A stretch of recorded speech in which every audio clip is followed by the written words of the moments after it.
Guys and welcome back to another video of Anurag conceptuals. और इस video में हम डिस्कस करने वाले हैं advantages of audit of financial statements. जब फाइनेंशियल स्टेटमेंट्स का जब ऑडिट हो जाता है तो उस चीज के हमें क्या क्या बेनिफिट मिलते हैं या क्या बेनिफिट्स मिल सकते हैं, उन चीजों को डिस्कस करेंगे। और यहाँ पे जितने भी पॉइंट्स मैं डिस्कस कर रहा हूँ ये बहुत सारे पॉइंट्स हैं, उनमें से कुछ स्पेसिफिक पॉइंट्स डिस्कस कर रहा हूँ जिससे कि आपको कॉन्सेप्ट क्लियर हो जाए। ठीक है, आप अगर सोच रहे हो कि सर ने इतने पढ़ा दिए बस इतने लिख के आएंगे, तो ऐसा नहीं है। ठीक है, इससे भी कई पॉइंट्स हो सकते हैं। बहुत सारी बुक्स है, बहुत सारी बुक्स में बहुत सारे पॉइंट्स हैं, तो मैं सारे थोड़ी ना लिख रहा हूं। जो अच्छे पॉइंट्स हैं जिनसे समझ में आ सकता है, सिर्फ वही पॉइंट्स मैंने यहाँ पे नोट डाउन किए हैं। ठीक है, चलो शुरू करते हैं। So following are the advantages of audit of financial statements. The first point is it safeguards the financial interest of the persons who are not associated with the management of the entity। ये point specially use होता है companies के case में। अब companies के case में आपको पता होगा कि कंपनी शेयर्स इश्यू करती है और कंपनी के जो ओनर होते हैं वो कौन होता है? शेयर होल्डर होते हैं। अब शेयर होल्डर्स खुद से जाके कंपनी में बैठ के काम तो नहीं कर सकते ना। जैसे मान लो कि आपने किसी कंपनी के 10 शेयर्स खरीद लिए तो आप शेयर होल्डर बन गए। शेयर होल्डर बन गए तो आप ओनर बन गए, तो आप उस कंपनी में के अंदर थोड़ी बैठ जाओगे कि भाई मैं ओनर हूं, मुझे बताओ कि कैसे काम होता है कंपनी में। ऐसा नहीं कर सकते ना, है ना। तो अब अगर आप ऐसा नहीं कर सकते तो इसके लिए आपको पता कैसे चलेगा कि कंपनी सही काम कर रही है नहीं? तो इसके लिए ऑडिट कराया जाता है। कंपनी जो फाइनेंशियल स्टेटमेंट्स बनाती है, अगर उसका ऑडिट अच्छा है, मतलब कि पॉजिटिव ओपिनियन है, तो फिर आप ये रिलाई कर सकते हो कि हाँ कंपनी के फाइनेंशियल स्टेटमेंट सही है। तो आप उसकी फाइनेंशियल पोजीशन को, प्रॉफिटेबिलिटी को चेक कर सकते हो। तो ऑडिटिंग की वजह से आपका जो फाइनेंशियल इंटरेस्ट था कंपनी में वो सेफ गार्ड हो गया, मतलब कि सुरक्षित हो गया एक तरीके से। ठीक है, तो ये पॉइंट क्लियर है। It safeguard the financial interest of persons who are not associated with the management of the entity. Clear. Next, it acts as a moral check on the employees. अगर फर्म के employees को पता है कि firm का audit होगा तो उस फर्म के जो एम्प्लॉयज हैं वो चोरी करने की कोशिश नहीं करेंगे। देखो इसमें क्या होता है, कभी कभार क्या एम्प्लॉय जो है ना, उन्हें पैसे की जरूरत होती है, तो वो क्या करते हैं कि जब डेटर से पैसे मिलते हैं, क्योंकि डेटर हमारे लिए एसेट्स होते हैं, तो वो हमें पैसे देते हैं, तो वो उसकी डेट को मैनिपुलेट कर देते हैं। जैसे मान लो डेटर से हमें कैश मिला 10 तारीख को, हमें नहीं उस एम्प्लॉय को कैश मिला, या बोल सकते हो अकाउंटेंट को कैश मिला 10 तारीख को, उसने एंट्री डाली 20 तारीख को, उसे 10 दिन मिल गए ना उस कैश को यूटिलाइज करने के लिए और बाकी फिर कैश दोबारा देने के लिए।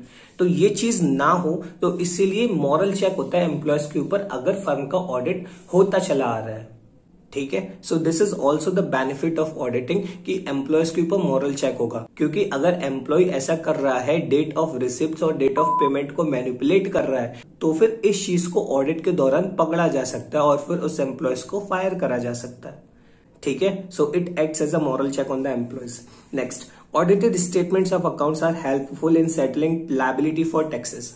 अब लायबिलिटी फॉर टैक्सेस कहां से पता चलती है? फाइनेंशियल स्टेटमेंट से। जितना प्रॉफिट होगा उतना आपको टैक्स देना पड़ेगा, कॉर्पोरेट टैक्स जिसको बोलते हैं। देखो नॉर्मली जो हमारे फाइनेंशियल स्टेटमेंट्स होते हैं और टैक्सेशन के पॉइंट ऑफ व्यू से जो फाइनेंशियल स्टेटमेंट्स बनते हैं उनके बीच में थोड़ा सा डिफरेंस आता है। उसी वजह से हमारे पास डिफर्ड टैक्स एसेट या फिर डिफर्ड टैक्स लायबिलिटी का कॉन्सेप्ट आता है।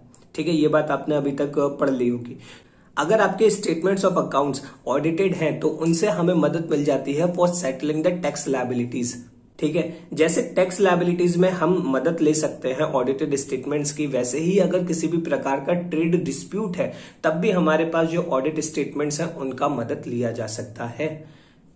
So these are also helpful in settling the trade disputes. मान लो पार्टनर्स के बीच में थोड़ा सा मनमुटाव हो गया, बोल रहे हैं कि इस साल प्रॉफिट कम हुआ, तो प्रॉफिट कम हुआ तो भाई सच में कम हुआ है ना। अब ये चीज पार्टनर्स को बताएंगे कैसे? तो फिर क्या बोला जाएगा कि भाई ये लो अकाउंट्स देख लो, अकाउंट्स भी हमारे ऑडिटेड है, ऑडिटर ने पॉजिटिव ओपिनियन दे रखा है, अब इससे ज्यादा हम क्या कर सकते हैं? नहीं हुआ प्रॉफिट तो नहीं हुआ।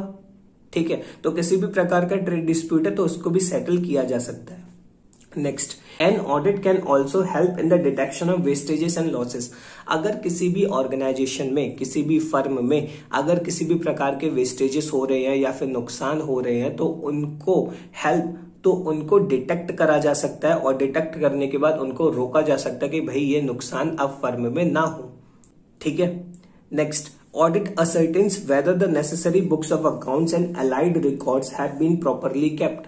अब कंपनीज के केस में क्या होता है कि कंपनी को अपने फाइनेंशियल स्टेटमेंट्स 7 से 8 साल के लिए, अब मुझे एग्जैक्ट ध्यान नहीं है, क्योंकि 7 से 8 साल के लिए अपने पास प्रिजर्व करके रखे जाते हैं।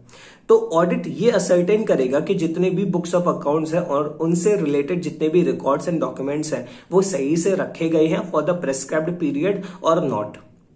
ठीक। Audited accounts are of great help in the settlement of accounts at the time of admission or death of a partner। अगर पार्टनरशिप फर्म में किसी भी पार्टनर का एडमिशन हो रहा है, किसी भी पार्टनर की डेथ हो रही है, तो उस केस में ऑडिटेड फाइनेंशियल स्टेटमेंट्स बहुत मदद करते हैं। जैसे बात करें अगर एडमिशन की, तो एडमिशन के केस में क्या होता है कि फर्म के अंदर नया पार्टनर आता है, फर्म बोले तो पार्टनरशिप फर्म, तो पार्टनरशिप फर्म के अंदर नया पार्टनर आया। अब नया पार्टनर कैसी फर्म में जाना चाहेगा? उस फर्म में जहां पे घपलेबाजी है या उस फर्म में जो कि अच्छी है। ऑब्वियसली बात है कि वो अच्छी है अनटिल एंड अनलेस वो पार्टनर घपलेबाज ना हो। ठीक है। तो ऑडिटेड फाइनेंशियल स्टेटमेंट्स क्या करते हैं, उस फर्म की इमेज को थोड़ा सा साफ कर देते हैं, क्योंकि एक फर्म ऐसी है जिसके फाइनेंशियल स्टेटमेंट्स ऑडिटेड है, चेक्ड है, और एक फर्म ऐसी है जिसके फाइनेंशियल स्टेटमेंट्स ऑडिटेड नहीं है। तो यहां से आप क्या समझ सकते हो, कौन सी फर्म अच्छी है? जिसके फाइनेंशियल स्टेटमेंट्स का ऑडिट हो रखा है।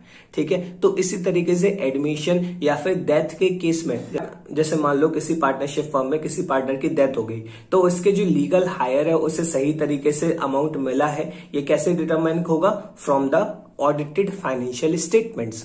ठीक है। So at the time of admission and death of any partner, जो ऑडिटेड फाइनेंशियल स्टेटमेंट्स होते हैं वो बहुत मदद करते हैं।